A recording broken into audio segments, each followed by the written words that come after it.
Well, you join me on the next video. Now, I'm making these videos because the first video that I've done, which is a long video about my life as someone who is neurodiverse and who's had mental health issues and just also felt very isolated in the world. I had no one that I could turn to. My family, it was very difficult. I didn't feel like I could come out to them. I had a lot of self-harm and I had suicidal attempts. And that video has gone down so well. We're almost at 5,000 views. I've had many people send me messages, private messages, people commenting, people leaving things on social media and sharing it as well. People finding it an inspiration, and people are just saying thank you, and people are also opening up because they're going through some difficult times. And they feel so comfortable with what I've said and what I'm putting out there that they're reaching out to me, and it's wonderful that they're doing so, but it's not nice that they're actually going through those things or they've been through those things. But it's given me connections, and I'm not doing it for connections, I'm doing this for awareness and to also share my story, because I want to do this going forth and help people out as well. I don't want people to go through the situations that I've gone through. Anyway, I hope this light over here doesn't fall apart because I've currently got it propped up with a bit of cardboard. I'm using a different lighting setup this time, so if the light falls off this side, you'll know why. I'm not going to stop again. I've just done it and had to redo this, but yeah, we'll see how it goes. I can't do any better. Problem with small lighting setups. So in this one, we're going to be talking about the education system and how it all impacted me, and also a little bit on how I was severely bullied when I was at school, mainly when I got to Australia. Something is happening over there and I don't know what it is. Uh-oh. It's just crackling. It's distracting. What is going on? Okay, I think I got it sorted. I think just the tape was a little loose. Yeah, where was I up to? Oh yeah, being bullied and stuff like that. But yeah, I will go into that and how I got around things, and because I did write in the original video, or the first video, what happened at school, but I don't think a lot of people have seen that, and I think it would be good to talk about it as well. So let's get started. So if you haven't seen my first video, I highly recommend you watch that, because there are things that I'm not going to go over in this video that links back to that video. So go and check it out above, and I also link to it at the end of this video. I'm making actually a playlist of things. I'm going to go over a variety of things, probably do a 6-part thing. So this is chapter 2. The first one was chapter 1, which was the first main video. Anyway, that should be clear enough, hey? So if you're unaware, I've been diagnosed with autism back in 2017 when I had a major mental health crisis. And what led me up to that is what I've been through, no one should ever go through. And it was because I was different. I didn't fit into the norm. And teachers took note of that, students took note of that, and then it just, yeah, it was hell. Let's get started. I'll go over it briefly. So, because I've done a bit of schooling in England, and then I've done most of my schooling in Australia when we moved over there in 2001. When I was 11, I think we got there in June of 2001. Some of my dates were a little bit wrong in the first video as well, but the story was still relevant and still true and factually correct. So when I started going to school, it was pre-primary in England, in Weymouth. I went to St Andrew's Primary School. That was quite a nice school, but that's when my problems began. As soon as I entered and started going to pre-primary at the age of 4, I didn't like the place. I wanted to be out of there. I had sensory difficulties. I didn't like the environment. It was big, open, lots of light, lots of noise. Also, interacting with other kids was not for me. It was, everything was an absolute struggle. I didn't like to play the games like other people did. When it came to like reading stuff, I can't read. If I haven't mentioned as well, I've got ADHD and dyslexia. I haven't been diagnosed with those, but reading up about it all and everything, and also I have participated in research programs, and I have had my name on articles as well for autism and a little bit of ADHD. So yeah, I do know my stuff. And the dyslexia, it just explains everything.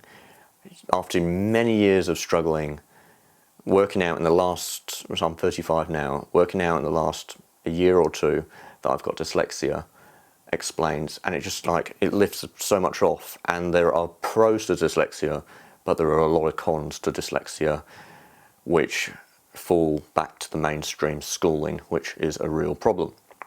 So yeah, I started going to school, and every day I struggled. I didn't want to be there, I wanted to be home. And the teachers and my mum thought I just had detachment issues from my mum. That wasn't the case. I wanted to be at home. I didn't want to be there.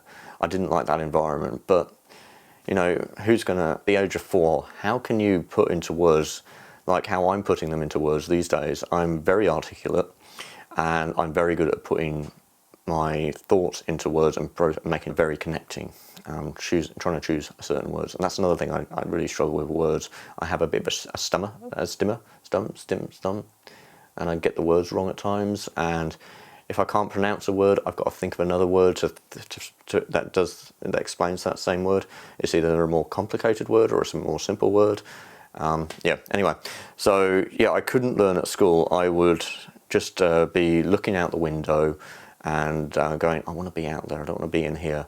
And then, you know, we're doing maths, I can't do maths. Doing English, couldn't do history, couldn't do any of that. It was the practical stuff that I could do. But when you're in primary school, I don't think we had any practical stuff. That came more when it came to high school. We did do craft things, and I was good at those things. But PE, I did not like. I didn't like engaging with other people. I liked to be on my own. And you know, but mind you, that sort of changed when I got to later on, when I was at a different school and I had a lot of friends. But I still didn't like it. I don't like germs. I'm very OCD.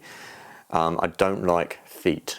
You know, as soon as a foot makes contact with the ground, and then I have to walk on that ground, I just recoil in just, yeah, I don't like it. So I walk around with socks on, and if someone does something in a particular way, then you know, these things are so hard because as I said, I've got so many things going off in my head when I'm talking and when I'm thinking about things, the ADHD side. So as soon as I close one window, another might pop up, and it's just like, okay, what do I pick? See, I'm not scripting this, by the way. Everything is free-flowing. I'm talking as the words come into my head at times. There are times when the idea is sitting there and I've got them all on the back burner back there, and I'm just picking off which one to say. So everything I've just said was completely free speaking. So schoolwork and homework, I couldn't grasp, but when I found people who had difficulties or challenges around me, I would be there for support. You know, I would have fun, or, you know, go and have a play, and I try and help with them with their work or how they were feeling. But I couldn't do much else. There is one thing I have not mentioned, and that is, when I was a kid and growing up, I never felt like a kid. I felt like an adult. I felt like I was a 30 or 40-year-old person stuck in a child's body. I couldn't get on with other kids, and even when I was at high school, I didn't feel like I belonged. I used to hang out with teachers and stuff, and that set me apart as an oddball. I wasn't into the same things as all my other students. Anyway, you can see I'm bouncing back and forth. So yeah, primary school, having problems there, not being able to read and write, and it just escalated from there. Then I moved, and I also moved around as a kid. So I went to another school, which was, where did we go? St Andrews. I think actually maybe I just went to 2 schools. I can't remember. We moved around a lot, was because of my dad. As I mentioned in my previous video, I won't show his photo, but yeah, that was his fault. And then we ended up going to Eastbourne, living in Hampden Park, and I went to Parkland Primary School. Now, the previous video I didn't mention what schools I went to, because I didn't think I'd be showing the school uniform, and then I ended up showing the school uniform, and now I'm just going to go with it now. So yeah, I ended up going to Parkland Primary School for, I think, about 3 years, I think it was. Yeah, that's when things really kicked off, because the previous year my parents got a divorce, My dad said, man of the family, you know, as dads sometimes say. I was also going through turmoil. I was angry. I was upset with myself because I blamed myself for a very, very long time. You know, your parents say it's not your fault, but in reality, you don't believe them and you just take onus that it was your fault. So I had this pressure, and I'm just like, going to primary school there, that's when things really escalated. I started to commit self-harm and planning and trying to take my life. I had suicidal attempts, and I had regular blackouts, out-of-school suspensions, inter-school suspensions, because, you know, my family was broken. I thought I'd broken it up, and my struggles with the education system were just getting more and more severe because I didn't want to be there. And you know what it's like when you go somewhere and you don't want to be there, and you know, say it's a really loud pub. The music is loud, you can't hear, you ring in the ears, you're getting a bit nauseous and really dizzy, and you go, I need to step out. But with the school, I couldn't step out. I had to be there for what, 6 hours, 7 hours of the day, and then I go home, and then I'm got to deal with home life. I had a sister who I don't call a sister anymore. She's in my opinion, she's dead to me. It sounds brutal, but I said goodbye to my sister many, many years ago, and things changed when we got to Australia, and I haven't known my sister for the last 25 years, really. She became a stranger to me, and now I don't even know her. I really don't, and I've got no desire to get to know her ever again. It's yeah. Anyway, she caused a lot of distress for me as well. But going back to the school, so yeah, I had blackouts. I couldn't read. I had a person who would help me with my work. I think her name was Jean Kelly. Absolutely lovely lady. She still lives in Hampden Park. I went to actually go and visit her in 2014 or 2015 when I went back to England, and it was really, really nice seeing her. But when you've got a support worker in the classroom and helping you with your work, you're deemed as the odd one out, and you know, and it doesn't make you feel good. You know, someone's trying to tell you what to do and help you out, and students are looking at you. But luckily, when I was in Hampden Park, I had about 30 or 40 friends, and I had close to 40 friends, so a lot of my friends understood me and knew I was struggling. I also struggled majorly with my anxiety, and I had panic attacks. And I just remembered that part of a panic attack is the fight or flight, and then that means that you either fight and stand your ground, or you run and you can't control your bowel movements. That's the problem I had. So I just finished lunch, I came back into the classroom, I had major anxiety. I didn't know I had anxiety, and I kept having to go to the toilet every 5 minutes. Then the teacher said, no, you're not going to the toilet anymore. And I'm busting to go to the toilet, and every time I went to the toilet, something came out. And I'm going, where is this coming from? I don't want to keep going. I want to stay back in the classroom. It was so annoying because I had to tell the teacher, no, I'm going to the toilet, and I needed to go. I felt like I could have just stood right next to the door in the toilet and just kept urinating. It was ridiculous. When I left England, and I had this lovely party as well, everyone gave me gifts, and I've got this telephone book. I've still got to do this day with all the names and the numbers and email addresses. I'm sure a lot of those email addresses and numbers are no longer relevant, but it's a lovely book, and they all gave it to me. And there's nice notes and stuff, and it was just wonderful. I moved over to Australia in 2001, and we got there in June. I think it was June the 3rd, and you know, when I got there, I thought, oh, this is going to be a breath of fresh air, a new lease of life, and it's going to be a lovely life, and I'm going to flourish here. That was not the case. As soon as I started school, I was seen as different.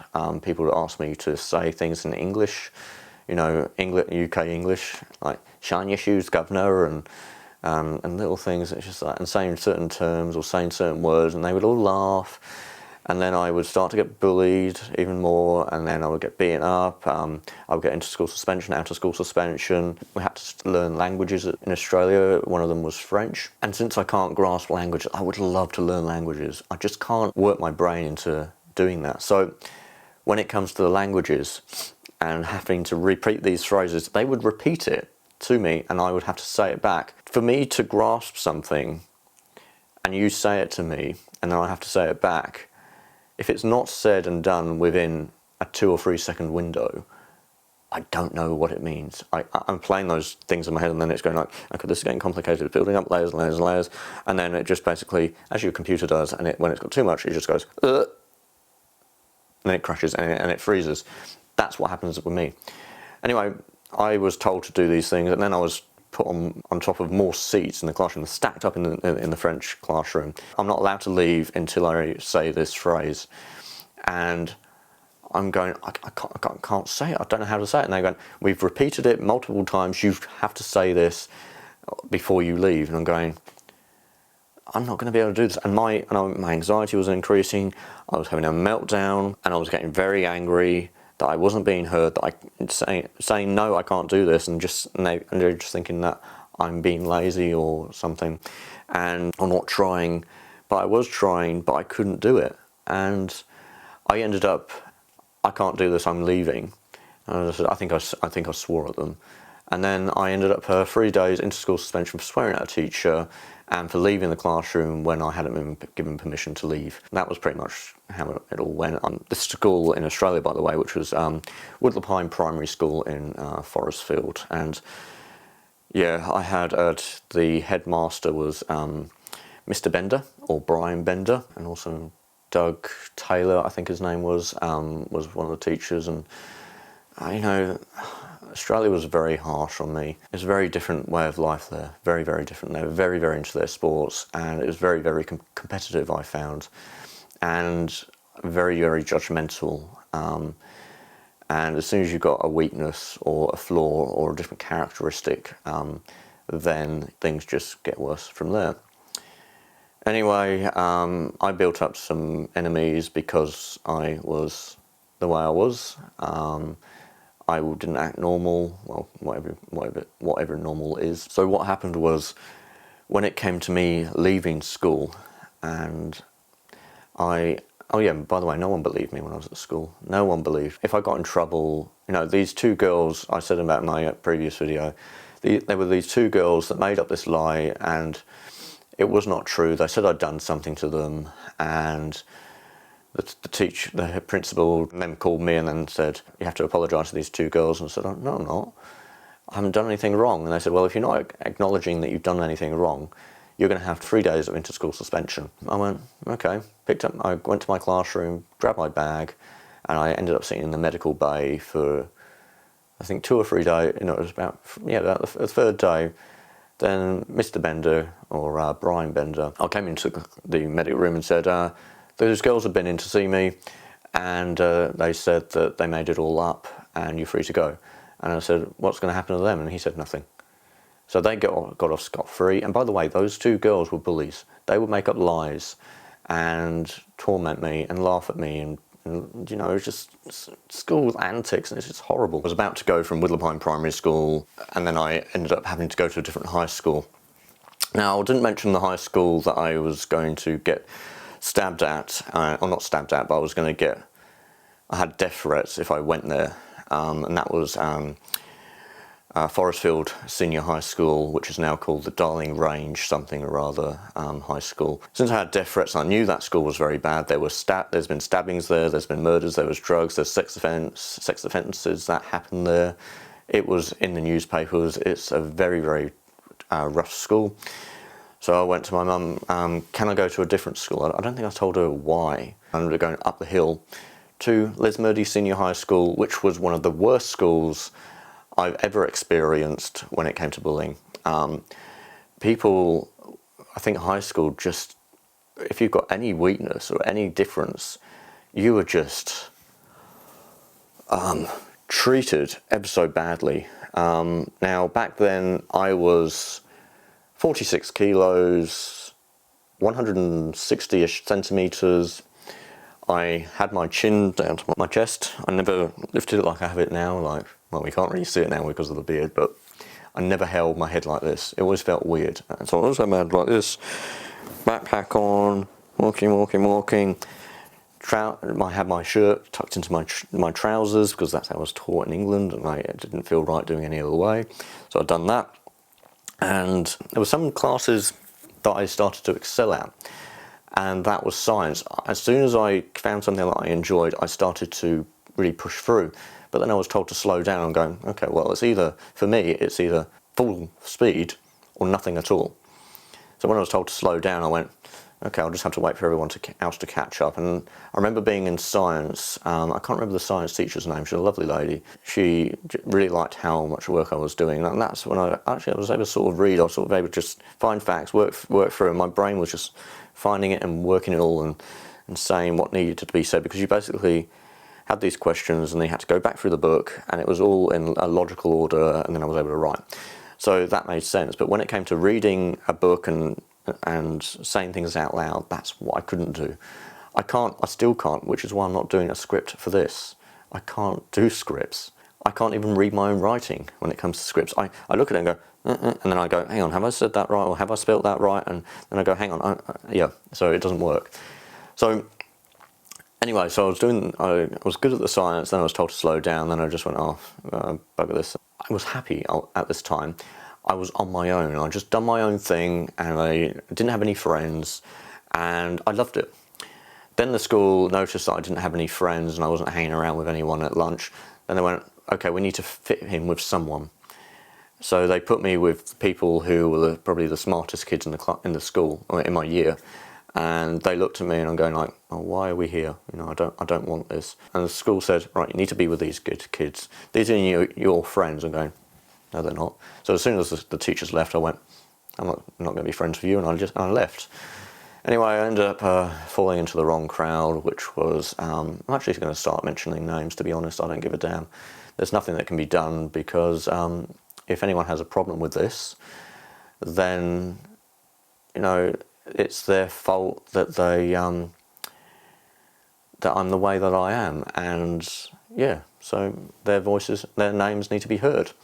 So, and I'll also say about some of the kids that were nice as well. Going through school, and on multiple occasions I had death threats, I was beaten up, I was also bullied, like verbally and also physically bullied. I had my stuff stolen from my backpack. I had my backpack thrown on roofs, stuff thrown into toilets, and people pissed on it. So when it came to that, I ended up, well, especially when it came to those sort of things, when my stuff just got destroyed. I remember my drink bottle. One of the kids, he was probably ADHD, and he was just very manic. He got my drink bottle and he just jumped on it and it just crushed it completely. And I just told my mum it just got, I lost it or things like that, and then she had to buy me new stuff, and it was just like, I'm just not going to explain it, because the life at home was not nice, and I had struggles at home, I had struggles at school, I had nowhere where I wasn't in a good place, and it just got worse and worse. And when I was at school as well, since I went to Lesmurdie High School and I lived in Forestfield, I had to catch the bus home. My mum would bring me up to school before work in the morning, and then I think she went off to work afterwards. But in the afternoon, she wouldn't be there, she'd be at work. So I had to catch the bus, which was about a 20-minute bus journey. And if I had to walk, it was a 2 to 3 hour walk home. On multiple occasions, I probably ended up walking home probably about 100 times, maybe more, in the space that I was at Lesmurdie Senior High School. I probably was there for 4 years. And the reasons why I ended up having to walk home is, one, I'd either missed the bus because I didn't get there on time because they left very quickly after school finishing. Two, the teachers would hold me back and they would not let me go, even though, you know, I might have done something wrong in the class, and they said, I'm going to hold you back. And I go, I need to catch the bus, otherwise I'm going to miss it. I'm going to hold you. And then left the classroom after they let me go. I found out that the buses had gone. I walked over because I went over to where the buses were, and all the students were gone and all the buses were gone. So I ended up having to walk home in all weathers, all heats, you know, summer, winter, rain, not prepared for the rain, and I'd be walking home freezing cold, wet as, walking down Welshpool Road, that is, walking down that area. There's a small narrow path, cars are going 80 kilometres an hour, but there were also times when I was held back by teachers, and they told me I'm not allowed to leave, and then I end up going, well, if I don't leave, I'll have to walk home. So the punishment, I had to weigh up, is it worth getting yelled at and into school suspension, or is it best to just catch the bus and I'll be home in 20 minutes, and having to put up with people on the bus who also bully me there as well. I mean, there was one time when I was actually riding the bus, and I used to stand at the front because everywhere else I would get bullied. So I stood at the front, and this on one particular day, going down Welshpool Road. These were on the old buses when the doors could be opened. Basically, I'd say a good majority of all the kids on the bus got up, came to the front of the bus, the doors were open, there was a rail here at the doors, and they started pushing me off the bus.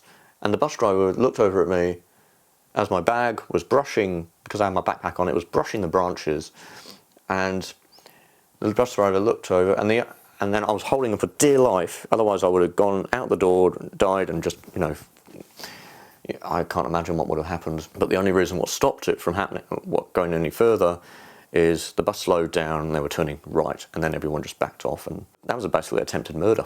I didn't tell my mum until later on. Yeah, there were also, so other times when I didn't catch the bus is I was told by everyone at school in my year, so I'd say over a couple hundred students would bully me at school, and I had probably it in for me by probably about 8 teachers or so. I also was threatened, and the vice principal, Lee Pike, had it in for me. The reason why I know all the names is because papers or something, I found out later. And yeah, anyway, so she had it in for me. I had Christopher Brown. He was a relief teacher, I think. He wasn't too bad, but he was one of the teachers who told me if I do not do my schoolwork, I'll end up being a cleaner, cleaning toilets for the rest of my life. And they would taught us like gambling. I was put into underachievers classes as well, with all the like bullies and underachievers, and it wasn't a special needs. It was just like, you're too bad and you're underachiever and you're bad for all the other students. We're going to put you into this other classroom that's away from everyone else. And I'm in with the rough kids, and I was getting beaten up there. I had, I was thinking I could make this into a video, but there's just so much. How can you talk about about 11 years of hell in a short video? You can't, can you? It's just not possible. Yeah, some of the other reasons why I didn't catch the bus, I would hear like around my year, like at the end of the day, Simon is going to get beaten up at the buses on the gravel, and then all of my peers would say, go there and fight, and I'd be going, I don't want to fight. They're much bigger than me as well. They're going to whoop me. They're going to destroy me. And I would see that they're all there. I would see the bullying. I'd see them getting riled up, and I'd walk out the school gates, and I'd go see them, and just maybe 100 or 200 students there, maybe 300 students standing there, waiting for this to go down. And then I ended up walking back into the school, sitting down on a bench, waiting for everyone to get on the buses. I'd walk down the steps, they would probably see me, and then I ended up walking home for 2 to 3 hours. I was completely shattered most of these days. I ended up walking home. Also, PE at a high school, I got beaten up there, and you had to change in the locker rooms with all the others, and it was just like, I got bullied there. There was a time I got punched on the head by, I can't remember his name, but he was into boxing, and he punched me right in the back of the head here. And I found out that is a kill spot. You could die from getting hit there. As soon as he punched me, I ended up with this big lump. It must have been the size of my fist, and it just swelled up immediately, and I felt very dizzy. But I didn't go to anyone. I just ended up going to PE, got into my uniform, and not doing anything. I had support workers that would come in, you know, teacher's aid. That just made things worse. I didn't want them being there to pull focus to me, to tell me to do things that I wasn't going to grasp, that I wasn't interested in. The only things when I was interested in when it came to like woodwork and starting to work things out, doing practical hands-on things. But I couldn't work in those environments because the teachers would take so long. By the time I got things set up and I started doing some work, then it was time to pack up, and it was just like, and I also got bullied in those classes as well. I couldn't learn in those environments. I was getting bullied. I'm trying to think of some of the things that I mentioned in that video. I remember being held down. There was one where I got held down by Michael Miller and Jason, not Jason Statham, Jason, what's his name? He's now doing kickboxing and stuff in martial arts in like Thailand or something. Jason, oh, I can't remember his name. I remember Michael Miller. Sean Andrews was a nice kid. He was a bit crazy. He beat me up occasionally, but he was a nice kid and he's turned out really good. And I've seen Michael Miller since I left school, and I said I've been doing carpentry and joinery, electronics and computers and IT. I've worked in all these jobs. I've done fly in, fly out work. I've done mechanics as well. I went to see him, and he'd done nothing with his life. He bullied me, and he was good at schoolwork, sort of. He was better than me, and I've ended up doing far more with my life than he has. What was that guy's name? Jason Savage? Something, Jason, I think it was Savage or something like that. Something Jason, I can remember him now. Kind of curly hair, brown eyes, crazy guy. You look at him in the wrong way, he was absolutely, it was like schizophrenic sort of thing. He was on drugs. I don't know what he had. I thought he might have had ADHD, but I don't know. School was so tough. I think I'm going to be able to talk about this so much better when I'm in front of all of you and I do talks and I'm able to connect and you're able to ask me questions as we go. Then I can fill in the blanks and have structure. But this is just opens up a can of worms for me. And since I'm a visual thinker, I think of everything I say. And I can remember it down to the pea gravel that is on the path, and all the leaves and the honky nuts and the textures in the concrete, the textures in the brickwork, the light, the trees and the way it's blowing in the wind. Every single detail. I can see the moustache on my woodworks my Mr. Wills. Maybe his dad. He was a lovely guy. I ended up fixing things for him, CD players. I ended up being really good at welding. I was the top of my class because I could understand things. I can read things and analyse things for what they are, and I can predict what things are going to happen in a certain way. When it came to, literature and, that side, I can't do it. But now I'm doing this, but I have to. I know I've got to do it, but it's something that I'm passionate about and something that I want to do. But I do struggle, and I really struggle in my reading. When it comes to me, anything happens with numbers and letters. So when I'm looking at a page, two sizes, I see one which is small, and I see one that's big. It's nothing to do with my eyes. They've been checked and I've got perfect vision. I can see clearly for everything else. But when it comes to words or when it comes to digits and letters and characters, then it just blurs. And then trying to read, I'm reading those things, and it's just, I focus so much on each letter, I focus so much on each word, and by the time I've focused on so much on that word and those letters, by the end of that sentence, I don't know what I've read, so I have to go back through, reread it 4 or 5 times, and then I go, okay, I'll remember that, and I'll go on to the next bit, and I'll go, what did I just read previously to that one? And then I just go, I can't grasp this.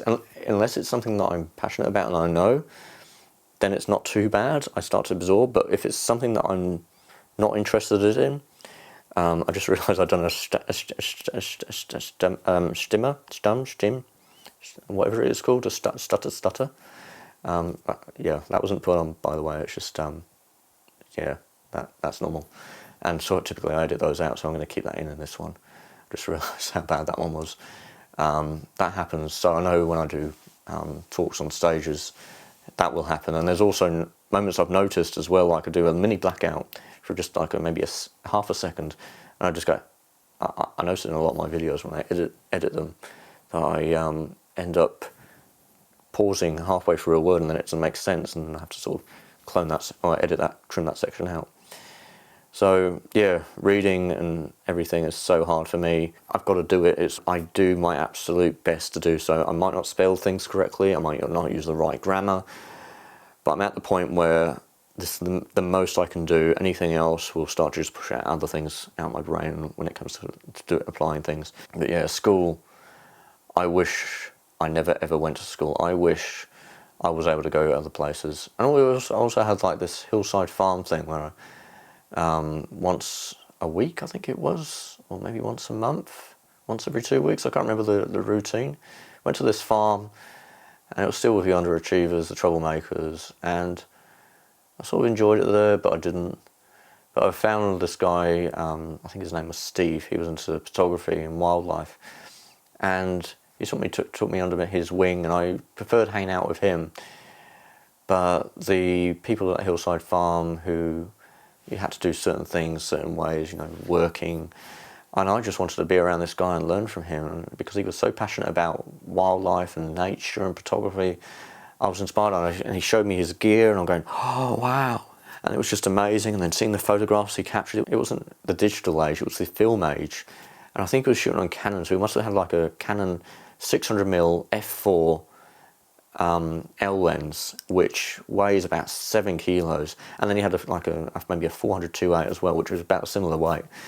Both beasts, and he used to go out and take wildlife photos of birds and stuff. It was just lovely, but I got into trouble for hanging around with him too much because I wasn't meeting the criteria that I had to do, and it's just, why punish a child for enjoying something they find interesting and they're not participating in everything else? I don't get that, I really don't. It's so tough, and the education system needs to change. I don't think it will. Mainstream education will not change. It has not changed for over 100 years. Something needs to come about, because I know there's so many people like myself who weren't diagnosed, who are going through this and don't have the support, because for support to go to these certain schools that give you leniency and teach you the best way so you can flourish in life, you've got to have a diagnosis. And if you don't have a diagnosis, or you don't even know that you've got a condition, and the school doesn't know it, and your parents don't know, then you are left struggling and picking up the pieces and getting bullied like I did. Anyway, I'm going to end this one here. I'm going to do another couple on next ones are going to be how neurodiversity affects me, and also helped me get through life, and what allowed me to step away from everything. Otherwise I probably would be dead by now, more than likely, because I would have tried even harder. Yeah, without that outlet I definitely wouldn't be here, and that'd be all thanks to my mum for getting me that device, which has changed my life and given my life meaning. Anyway, I'll see all of you in the next one. Okay, bye for now, and take care.